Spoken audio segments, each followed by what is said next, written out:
I think it's absolutely fantastic that Sheffield are celebrating its sporting success.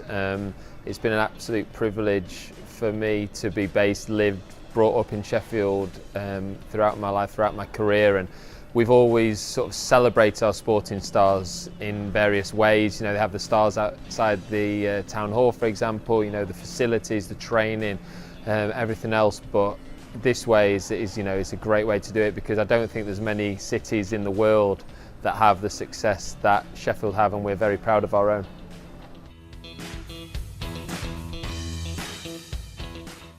I think it's so important to recognise that success for a number of reasons. One, you know, life is moving on at a hectic pace. It's important just to take a little bit of a stock and you know, really laud the achievements of the likes of Jessica Ennis-Hill. You know, someone like myself has been born and bred in Sheffield. You know, Danny Willett, etc.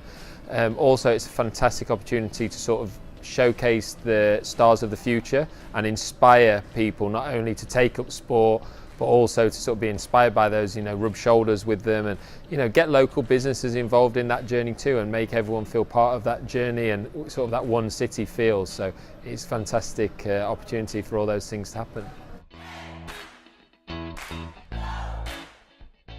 So my sporting year so far has been a bit of an up and down one. Obviously, squash is not an Olympic sport, so wasn't in Rio, but and I've also had a bit of an injury-plagued year. So the summer, the off-season has been a massively important part of my year, and hopefully the training that I've been putting in venues like the English Institute of Sport here in Sheffield is going to stand me in good stead for the season. You know, big tournaments like World Championships are in Egypt this year.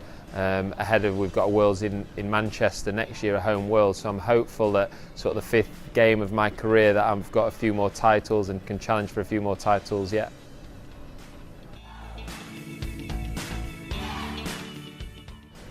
It's the question why Sheffield's produced so many sporting champions is something I've been asked so many times, and it's important. It's very difficult, to put an exact, precise finger on it. But there's obviously something. There's no coincidence that, you know, it is a city of sport. You know, we have. I think the World Student Games legacy has something to do with that, and it's obviously fantastic that that's going to be continued now with things like the Olympic legacy part.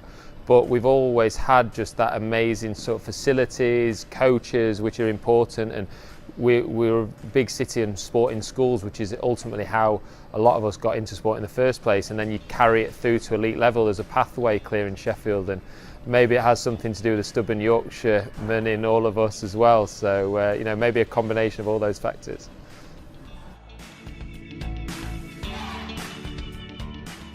From what I've heard so far about the Olympic Legacy Park, it's, you know, an absolutely fantastic initiative.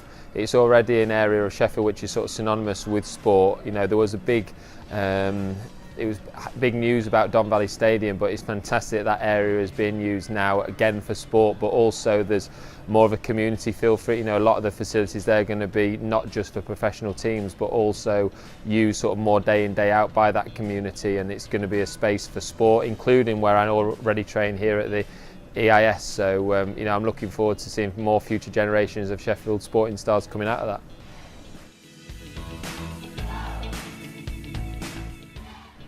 So the EIS has played an absolutely huge role in my career success. I think the likes of myself, there was Leon Taylor, one of the divers, Olympic silver medalist, Jessica Ennis-Hill, obviously Olympic champion. I think we were three of the first people here in 2003 through the door before it was sort of officially opened, and we were, you know, getting treatment, physio. Over the years here, I've had strength and conditioning coaching, physio, massage, nutrition advice, psychology.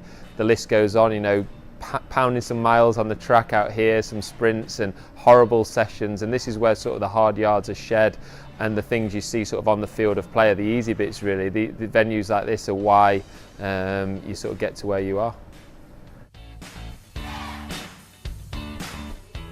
Sheffield Sporting Stars in 2017, you know, I think there's potentially a few of the sort of golden oldies that might sort of be hanging up a racket or their spikes. So nice to hopefully see a few of the younger, hopefully a few names being created, reputations being enhanced ahead of things like Rio 2020, and hopefully there's some young squash players in that as well. I've started my academy in the city, so hopefully I can take on a sort of off-court role and be sort of training champions of the future in my sport.